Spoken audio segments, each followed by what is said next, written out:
to Equestrian Journeys. I'm Sandy Colling, your guide to the captivating world of European horse culture. And each episode, we'll talk about century-old traditions, a rich history, and the vibrant modern horse scene. You'll hear great stories, get insider tips, and meet wonderful guests who share our passion. So whether you're planning your next adventure or exploring from home, Equestrian Journeys offers a unique perspective on travel and equestrian as well as non-equestrian culture all around Europe. So join me each week as we uncover hidden gems and stories from Europe's magnificent equestrian heritage. So hello, everybody. I am so excited today to have a little extra special something for you. I've got with me a guest, Sarah Rhodes, who joined us in July on our first inaugural Equestrian Journeys trip. And we were thinking about chatting a little bit about what made the decision for her to come along and what she expected. Sarah, thank you so much for taking the time to be with me today. I That's really appreciate it.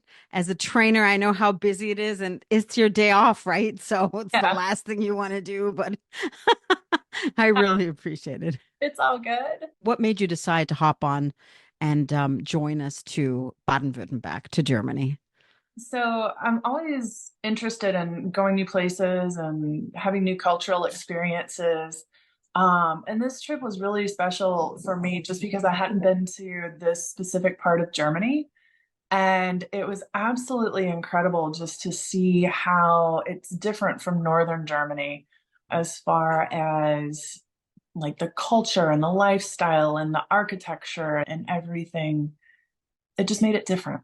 That and being able to hang out with some other girls that were just as passionate about horses as I am, and being able to experience just a different cultural journey than what I'm used to. Because, I try to take probably a European vacation every year, and this one was just definitely different than what I'm used to. And Italy is one of your favorite countries, right? Which I can totally relate to. I do love Italy. I totally agree with you on that one. So we had and we'll get to that in a minute, but Joker, the kinesthetic riding simulator, Joker was, of course, a big part of it. And I know you really enjoyed that. Your face lit up there. So how big of a role did that play? And would you do Joker, regardless if it's in Germany or wherever, but would you do that piece again? Absolutely. That was a game changer for me as a trainer. Going in, I was very skeptical just of how much I would get out of it. And after the first like half day, I could not believe the changes just in how I was feeling and what I was learning. So I've had some pain issues. And 6 months, probably 6 months prior to this trip, I'd been in, a substantial amount of pain flying over. There's nothing like doing a 12-hour flight. And then I got there and I was like, oh my gosh, I'm going to hurt so much. And it's just going to really kind of suck. And then got in there and started working with Marcella and Stephanie. And the next thing I know, I walk out of there and I'm pain free. It was really life changing. And then being able to bring that back to my horses, I was a little concerned, the flight home, another long flight. Am I going to lose it all? I hadn't sat on Joker in 5 days, massively worried. The first horse I sat on, such a transformation. So absolutely, I would do Joker again in Germany, in the States, and wherever. So, having said that, you are a trainer and you ride multiple horses most days, and of course, you teach and train. What about somebody that's not a trainer? Do you think they could also have a huge benefit? Absolutely. I don't think this is something that's just for trainers. Teaching what I learned to my clients, just the basic stuff, has changed their riding so much. They get down off the horse and they're like, oh my gosh, I've never felt this before. What have we done? What have we created? And I'm like, yeah, this is pretty nifty stuff that we're working on here. So yeah, I don't think it's just necessarily for a trainer. I think anybody can benefit from this. That's awesome. In fact, I remember when we spoke briefly or texted, whatever, the first day after you got back and we're back on a horse, and you were like, you were beaming from ear to ear. I could just feel the energy through the phone. So that's great.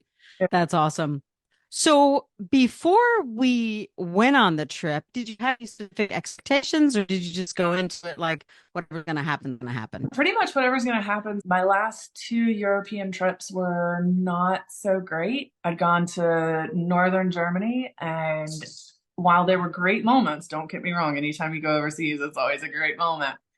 But there were just some things that weren't, you travel by yourself and you just hit some speed bumps along the way. So I didn't really know how this was going to work, having somebody, kind of hold my hand through the entire thing. But it just made, like, this trip just made it so easy. And I was like, wow, I need to travel like this all the time, all the time. It's incredible.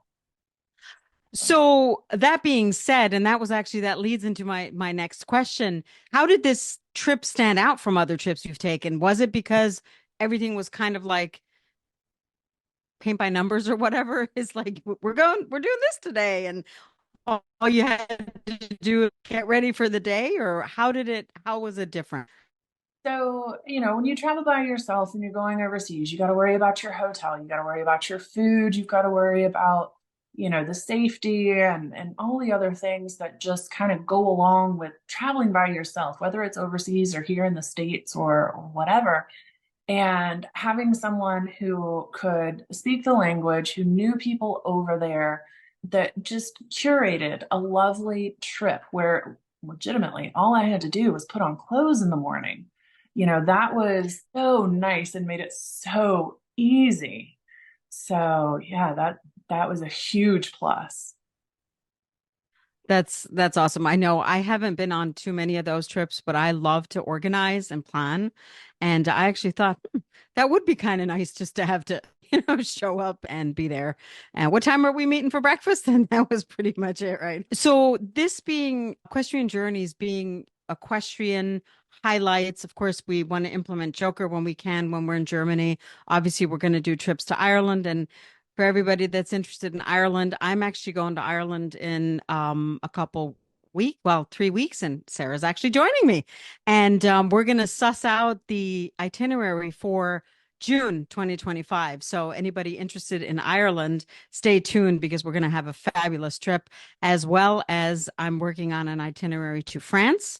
Some of you may have seen the Olympics with the beautiful coulisse, the backdrop, I guess, of Versailles, and that's going to be one of the things that we're going to go see is the Académie de Dressage in Versailles, as well as some other off the beaten track French highlights. And I do have another trip to northern Germany planned, and we are going to go into a herd of the wild slash feral Dülmener horse. So there's going to be some really incredible highlights as well there. So, but I like to incorporate, not just horsey stuff, right? When we are overseas, it's nice to have there's so much history and culture that's not horsey. And I know we're all equestrians and that's why we're in this, but how did that work for you, the equestrian as well as the non-equestrian things that we did? Oh man, that was great. Wandering around Esslingen and Tübingen and then going to the Porschum over. It made it diverse. So it wasn't just this, we're going over there for 10 days and it's horse, horse, horse, horse, horse. Because, as a trainer, we do a lot of horse things. And then sometimes it's just nice to get off that a little bit and see, just a different side of another country's culture. So, being in Esslingen and seeing those super old houses and then walking up all the steps. Oh my God, how many steps? And trying to find the oldest timber, what is it called? Half timbered house. Yes, There's the oldest half timbered houses in Esslingen, and we were running around trying to find which yes, one is yes. it? So fun. And then you get to try all the different foods. Oh my gosh, how much gelato did we eat? That's so good. Run down the streets before they close. I know. That was Yeah, it fun. made it diverse. And, putting yourself kind of back in times where, all they had was horse transportation. You look at the streets and you're like, oh my gosh, how do they get cars down these streets and all these old buildings? And, it makes it different. Yeah, that's good to hear because I mean, we all love our horses and we all love horse stuff, but again, traveling abroad, there's so much that Europe has to offer. So I just thought it would be fun, and I'm glad that you validated that to have the mesh of both things. And so, were there any personal reasons for you to want to be part of this trip, or were you just curious, or Joker? I know Joker was a big part for many of you that were on the trip. Yeah. Just curious. I was mostly just curious because again, I like seeing other cultures and I like being a part of small tour groups. And that was one of the other things that was really great about this is it wasn't a massive tour group. I had a friend that was in Italy in October and he was on a trip with 40 other people and he said that they were up at 7 a.m. on a bus going to the next destination. They wouldn't get done until 9 or 10 o'clock at night. And then he's trying to get back up. And he said it was not a restful vacation. So that was one of the great things about this was, it was nice and easy. But just being curious overall about a different spot of Europe that I hadn't been. And yeah, definitely the Joker aspect of it. And for those of you who do love to travel and would like to travel somewhere different every month, but it's not feasible, keep in mind, I am putting together a virtual journey through Equestrian Europe that's coming up. So if you're interested, just shoot me a message, or I'm going to link in the show notes the list for the priority list to hop on. And I'm going to be launching that in November. But if you're curious about it and want to get on my mailing list, just hop on and you can learn about all the different countries and got some pretty good suggestions for countries that are a little bit off the beaten track and not as well known as Germany, for example, or Ireland around the horse world. And if you want to virtually tour them first, be sure to hop on that list. So just to wrap it up, looking back, do you feel that the trip met or exceeded or maybe didn't at all your expectations? What would you say in wrapping it up? This trip definitely exceeded my expectations. Again, I kind of went in maybe a little more hesitant than I probably should have just because of my last two European trips. But no, it absolutely exceeded my expectations. Just the fun things that were curated that you have to know somebody who knows somebody over there to get in to do that was really special. So no, this trip was awesome and I cannot wait to do this again. Nice. And we will be doing it. And I'm super excited to travel to Ireland with you. And it's only a few weeks away. It's crazy how time flies and get some really good off the beaten track things because my goal is with Equestrian Journeys, of course, like Mabach, the oldest stud farm. I mean, that's not so much off the beaten track, but I mean, it's kind of a highlight that you kind of want to see. But the Altwürdenberger, the horses that are nearly extinct, that kind of thing is just really fun. So I'm so glad you could join us. Thank you, Sarah. I really appreciate you being on. And hopefully somebody will get some value out of it. And if you're on the fence, if you have any questions, again, shoot us a message. So this wraps up another episode of Equestrian Journeys. Thank you so much for joining us today, Sarah. Again, thank you so much for being here. Of course. And if you enjoyed our journey, then why not share it with a friend who loves horses and or travel? And don't forget to subscribe to Equestrian Journeys on your favorite podcast platform so you never miss an episode. And if you have questions or suggestions for future episodes, feel free to reach out to me via email or on social media. And until next time, keep your passion for horses and travel alive.